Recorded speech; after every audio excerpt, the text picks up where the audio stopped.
enrich your life, to give you more joy and blessing and forgiveness. So ang ating pong goal sa buhay natin bilang isang Kristiyano is magkaroon ka ng joy, magkaroon ka ng blessing, magkaroon ka ng forgiveness. And they all go together. Magkaroon ka ng joy sa ministry, ma-bless ka, madagdagan yung blessing mo, at maging fruitful ka. Paano natin makukuha lahat? So the goal is not to bring you into religious bondage. Na kapag nag-aral ka ng Bible study, ng doctrine class, is hindi para ikaw ay maging isang religious. Right? Hindi para i-show sa tao na religious ka, na marami kang alam sa Bible. Okay? Hindi ka nagsasabi, ano pa rin? Okay? Sa page, sa introduction. Ako sa introduction. Sige pa. Nandun ka na dun sa kaliwa. Sige pa. Yan. Okay. So, lalakyan mo. Pwede na yan. Okay? So, it is not to make your life more difficult or to increase your workload. Ngayon pa lang, challenging na kasi base dun sa ating nakita kanina kung ano yung mga ina-expect mo na gagawin mo during this course. Okay? So the question is, are you ready to face challenges? Pero sabi rito, it is not to make your life more difficult and it is not to increase your workload. Okay? Hindi nga? Kaya? Tingnan natin. So to take this course seriously, you must pay close attention and try to capture everything that is. So wag yung nag-lingering, yung meron kang lingering thoughts, nag-wander, kung saan lumilipad ang isip mo at hindi ka nag-concentrate sa pagtuturo. Para makuha mo lahat, para makapture mo lahat, you need to pay close attention. Okay? And don't let yourself be distracted. Halimbawa, pag may mga dumarating na babae, Ayan. na magaganda. Babae lang. Amen. Okay? You must put it into practice. Okay? So this is a beginner course. Beginner course. Meron pong advanced course na pwedeng ibigay, yung tinatawag na Understanding the Bible for Yourself. But the Effectual Bible Student is intended to whet your appetite for Bible study. Ano ba yung whet? Basain. Para lalo pang paganahin yung appetite mo, para lalo pang ma-improve yung appetite mo for Bible study. Hindi yung dahil dito is lalabas ka sa lugar na to, sasabihin mo sa sarili mo, mula ngayon hindi na ako mag-Bible study. Ayoko na yun. Hindi. Ang goal natin dito is to give you more appetite for Bible study and to get you started. And it should not be the end. It should be the very beginning. Si Dr. David Cloud studied about 30 courses on Bible study. Okay? 30 courses on Bible study. So our goal is that every one of our church members will be a serious Bible student. From the youngest, sino yung youngest? Dito. To the oldest. Okay? It is the only way to have a true New Testament church in fulfillment of God's clear commands. So ang command ng Panginoon sa church is to obey Matthew 28:19. Ano yun? Teaching them to observe all things whatsoever I have commanded you. It is the only way to obey Colossians 1:28. Ano sabi ng Colossians 1:28? Warning every man and teaching every man in all wisdom, that we may present every man perfect in Christ Jesus. Okay? It is the only way to obey. Hebrews 5:12-14, ano sabi doon? That every child of God should be skillful in God's word. So, hindi lang pala required ang pastor na maging skillful sa salita ng Diyos. Ang nais ng Diyos is for every member. So yun yung dapat na desire din ng pastor, na ituro ang salita ng Diyos so that everyone will be skillful and able to eat the meat and exercise their spiritual senses. So hindi pwedeng manatili lang na milk ang kinakain ni Brother Archie, for example, o ni Brother Chris. Matagal na siyang pero milk pa rin siya. So kailangan we will be able to eat the meat and exercise the spiritual senses to discern good from evil. So makukuha mo lang yung tinatawag na spiritual discernment. One of the gifts po ng isang Kristiyano is yung tinatawag na spiritual discernment. That you will be able to know, to discern good from evil. And you will be able to know the will of the Lord. Okay? Fathers are to be teachers of their home. Sino yung mga fathers dito? Karami, lahat yata tayo, no? Lahat is father. Tapos, sino pa? Tapos, sino yung mga mothers? Mothers of their children. Diba? Aged woman. Women of the younger. Diba? Lahat tayo, may kanya-kanya tayong pwedeng turuan. Not necessarily magturo ka sa harapan na to, pero pwede ka magturo sa iyong anak. Pwede ka magturo sa iyong kapatid, pwede ka magturo sa iyong mga pamilya, pwede ka magturo sa iyong sa mga nakababata sa iyo. Okay? And it is the only way to honor 2 Timothy 3:16, 17. Ano ba pinag-usapan natin dito? Yung tinatawag na effectual Bible student. Kapag ikaw ay naging isang effectual Bible student, nangyari sa iyo, this is the only way to honor 2 Timothy 3:16, 17. All Scripture is given by inspiration of God and is profitable for doctrine, for reproof, for correction, for instruction in righteousness, that the man of God may be perfect, truly furnished unto all good works. Okay? All Scriptures is necessary for perfection in God's will. Every believer needs every book of the Bible. Hindi yung favorite mo lang, yung ano ba yung favorite mong book na basahin? Jude. Ha? Jude. May limon, yung mga maigli. O kaya favorite mong mag Bible reading, annual reading. Mag-start ka from Genesis. Natapos na yung buong taon, Genesis pa rin. Di ba?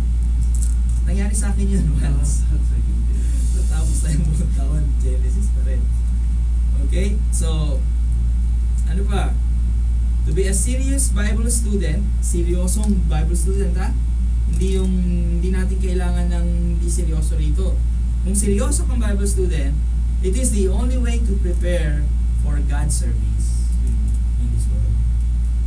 Amen? Amen. Kung gusto mo maglingkod sa Diyos, start with Bible study. Start with becoming an effectual Bible student. Okay? A good and increasing knowledge, of the whole Bible. Hindi siya yung decreasing o hindi siya stagnant. Na for so many years, ito yung kaalaman mo sa Bible hindi mo nadadagdagan. Di ba? So kailangan a good and increasing knowledge of the whole Bible is necessary to accomplish what? God's will. Okay? Ano ba yung will ng Diyos?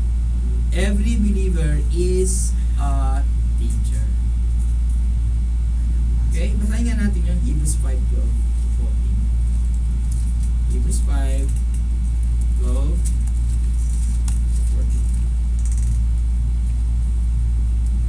For when for the time ye ought to be teachers, ye have need that one teach you again, which be the first principles of the oracles of God. Ano yung first principles of the oracles of God?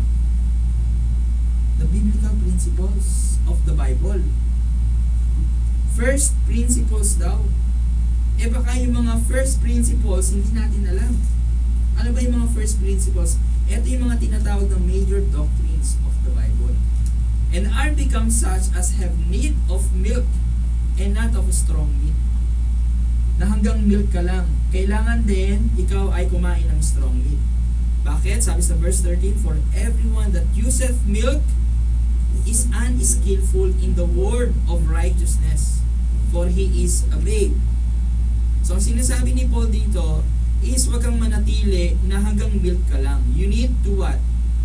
Sabi dun sa verse 14, but strong meat belongeth to them that are of full age, even those who by reason of use have their senses exercised to discern both good and evil. Okay? So, dito na ngayon tayo dun sa from milk to strong meat. Yan ang ating goal. Na madagdagan yung kinakain nyo. Nang sa ganon, ikaw ay lumago. Every believer is a teacher. Number 2, every believer is an ambassador. 2 Corinthians 5:20. Ano ba ang goal, ang role ng ambassador? Halimbawa dito sa continent na to, yung Philippine ambassador to Saudi Arabia, ano ang goal niya? To represent. How can you represent Christ if you don't know Christ? If you don't know how He died, if you don't know the doctrine of Christ and the doctrine of salvation, how He saved you, if you don't know the Bible and everything. Okay? Number 3, every believer is a soldier. Ephesians 6:10-19. Okay? Ephesians 6:10-19. Mag-start tayo magbasa. Ihingin natin mula sa dulo, si Brother Andy. Basahin po natin ang Ephesians 6:10-19. Amen. Okay? Ephesians chapter 6 verse 10. Verses 10-19. Finally, my brethren, be strong in the Lord and in the power of His might. Put on the whole armor of God, that ye may able to stand against the wiles of the devil. For we wrestle not against flesh and blood, but against principalities, against powers, against the rulers of the darkness of this world, against spiritual wickedness in high places. Wherefore take unto you the whole armor of God, that ye may able to withstand in the evil day, and having done all, to stand. Stand therefore, having your loins girt about with truth, and having on the breastplate of righteousness. 15. And your feet shod with the preparation of the gospel of peace. 16. Above all, taking the shield of faith, wherewith you shall be able to quench all the fiery darts of the wicked. And take the helmet of salvation and the sword of the Spirit, which is the word of God. 18. Praying always with all prayer and supplication in the Spirit, and watching thereunto with all perseverance and supplications for all saints. Last verse. And for me, that the utterance may be given unto me, that I may open my mouth boldly to make known the mystery of the gospel. Amen. Amen. Okay? Ang context niyan is yung pagiging soldier ng isang Kristiyano, putting on the whole armor of God. And part of the armor of God is what you call the sword of the Spirit or the word of God. Okay? Paano ka ba lalaban sa dapat, di ba, handa ka? Sa isang, tandaan natin, we are in a spiritual battle, so dapat handa ka. Ano yung pinakapanlaban mo sa kanila? Yung tinatawag na sword of the Spirit. Yung tinatawag na word of God. Okay? Ano pa?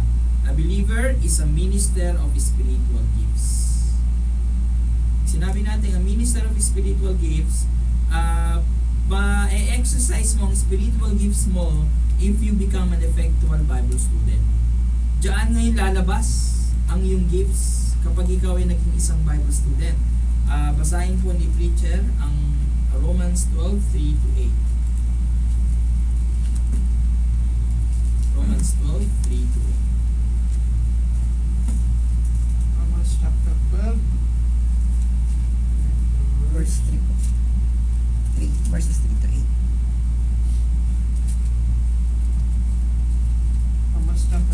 verse 3 to 8.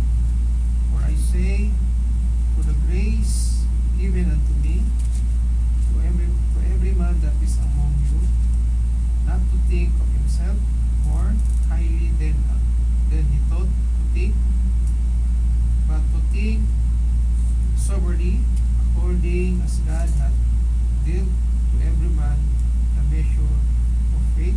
Verse 4. For as we have many members in one body, and all members have not the same office. Verse 5. So we being many are one body in Christ, and every one member one to another. Verse 6. Having then the gifts differing according to the grace that is given to us, whether prophecy, let us prophecy according to the proportion of faith. Verse 7. Or ministry, let us wait on our ministry, or he that teacheth on teaching. Verse 8. Or that he that exhorteth on exhortation, that he that giveth, let him do it with simplicity.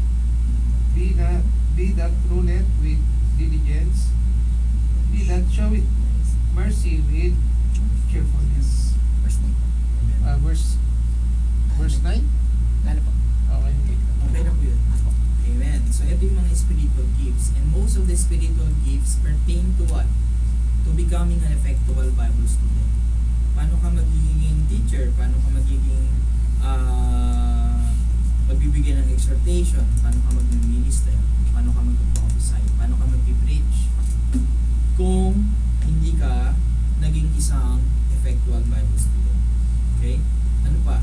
A believer must be an edifier of the body. How can you edify a member of the body of Christ kung wala kang alam sa Bible, for example, at hindi mo kayang i-apply? Sabi doon sa 1 Corinthians 3, 9 to 15, sino ang magbabasa? Si Brother Joey. Brother Joey, pwede mong basahin ng 1 Corinthians 3, 9 to 15. Pwede mong anin dito sa ating screen para mas malakuran. Ano bro? Sa screen. 1 Corinthians 3, 9 to 15. Corinthians 3, verse 9. For we are laborers together with God. We are God's husbandry. We are God's building. Verse 10. Verse 10. According to the grace of God, which is given unto me as a wise master builder, I have laid the foundation, and another builded their own. But let every man take heed how he builded thereupon. Verse 11. 11. For other foundation, and no man laid than that is laid, which is Jesus Christ. Verse 12. Now if any man build upon this foundation gold, silver, precious stone, wood, hay, and stubble, every man works shall be made manifest, for that they shall declare it, because it shall be revealed by fire, and the fire shall try every man works of what sort it is. Verse 14. If any man's work abide which he hearteth thereupon, we shall receive a reward. Verse 15. If any man's word shall be burned, he shall suffer those, but that himself shall be saved, if so as by fire. Amen. Okay, so ito po yung edifier of the body in terms of the works na ginagawa natin para sa Panginoon in this church.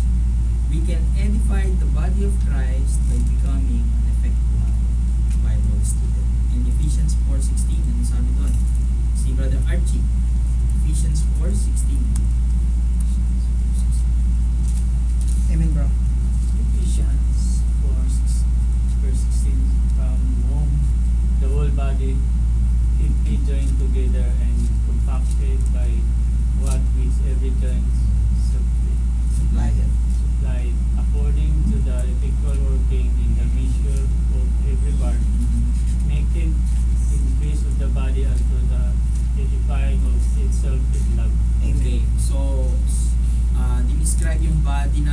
us fitly joined together. Para nang sa ganun, lahat tayo ay makapag-function properly in this church.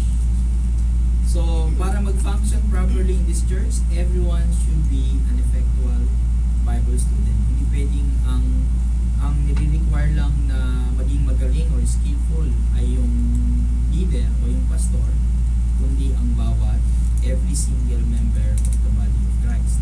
So, ano pa? A believer is a defender of the faith. A believer is a defender of the faith. Jude 1:3. How can you defend the faith if you don't know what your faith is all about?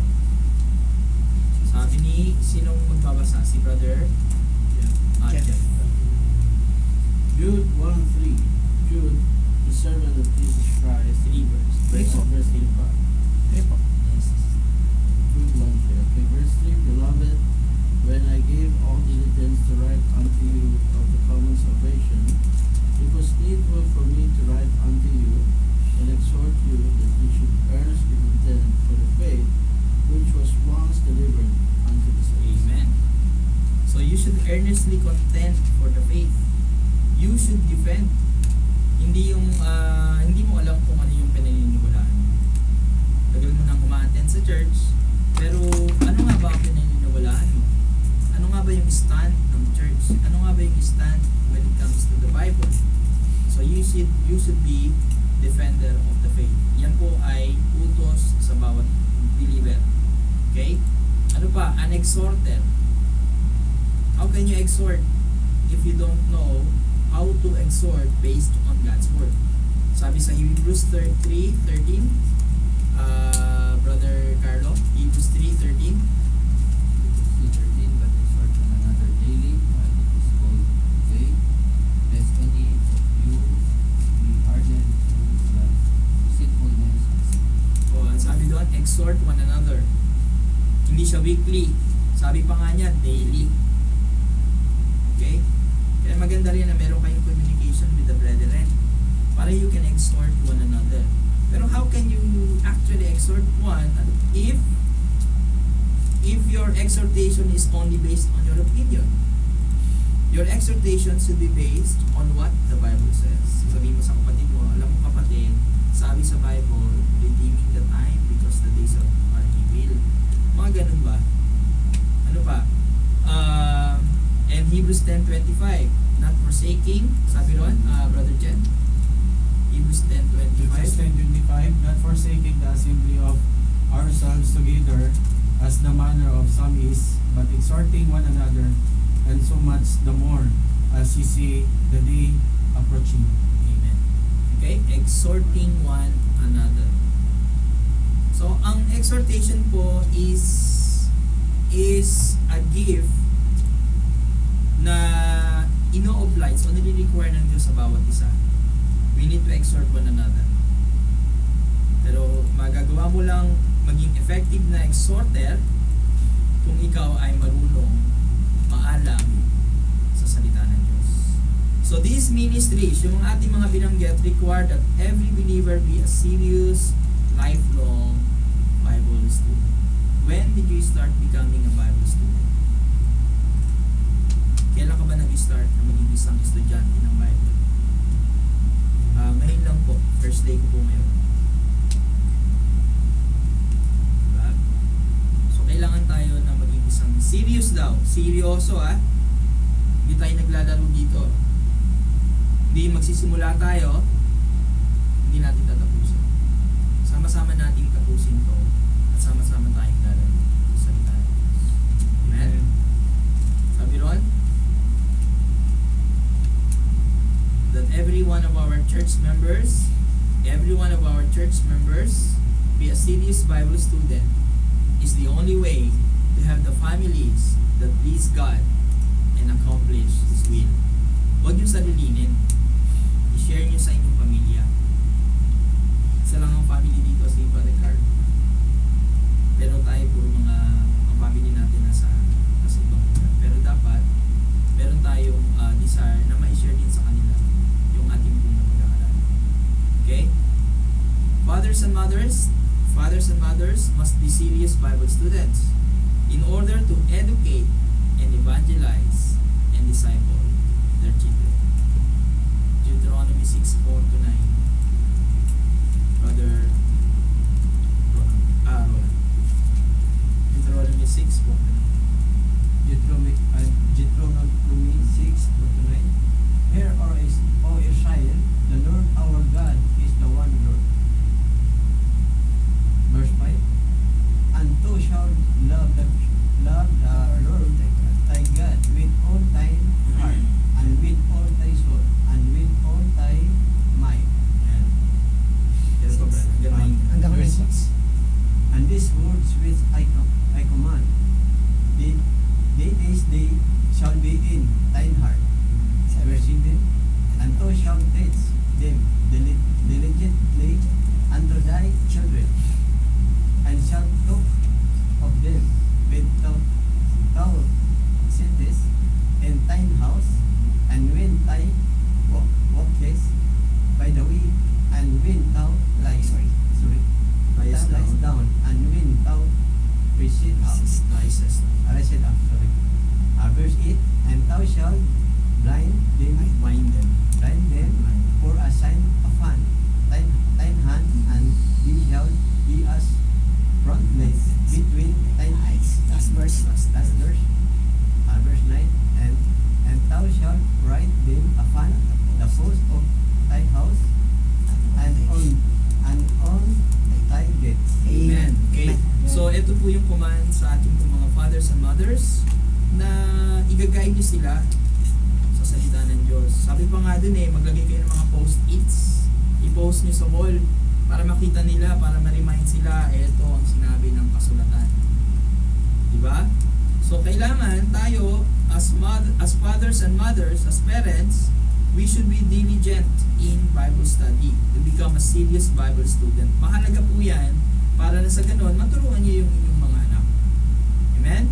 The children and youth must be serious Bible students, for it is by the Scripture that they are made wise unto salvation and perfected unto all good works. Last verse, 2 Timothy 3:15-17, Brother Chris.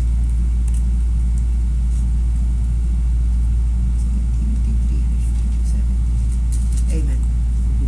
2 verse 15 and ano po yan? Verse 15 and ano po yan? And that 15 to 17. Okay. And that from a child thou hast known that the Holy Scriptures which are able to make the wise unto salvation through faith which is the Christ Jesus. All Scripture is given by the inspiration of God and is profitable for doctrine, for reproof, for correction, for instruction, and righteousness, that we may know of God and be perfect, thoroughly and furnished unto all good works. Okay? So, and that from a child, thou hast known the Holy Scripture. Si Timothy po ito. So, naturuan pa siya nung bata pa ng Holy Scriptures. At yan sana yung ating pong desire na kahit yung mga ating pong mga anak, bata pa lang, is naturuan sila ng Holy Scriptures. Pero paano mo nga sila tuturuan if you are not an effectual Bible student? So, magpapatuloy tayo next week sa ating pong effectual Bible student course at page 7. Okay, at basahin niyo po ang inyong pong mga Bible study material, ang inyong pong mga assignment, nakalagay po dyan sa ating pong sinet na syllabus. So ating pong syllabus ay sabi doon, meron kayong dapat na assignment, pages 1 to 8. Okay. Pages 1 to 8. Sa baba po. Pinakababa, page 3. Pages 1 to 8. Natakal na natin ang 1 to 7. So, one page na lang ang babasahin. Mag-advance reading po kayo, okay? Para na sa ganun, ay nakukuha niyo po siya. Alright? So, ito po yung ating week 1. So, week 2 natin, meron tayong page 9 to 14 at saka page 15 to 20. Ayan, mahaba-haba po siya. Alright? So, basahin niyo po at sana maibigay ko po sa inyo yung Tagalog version. Okay, lahat bago tayo tumuloy pala, mayroon pa yung tanong.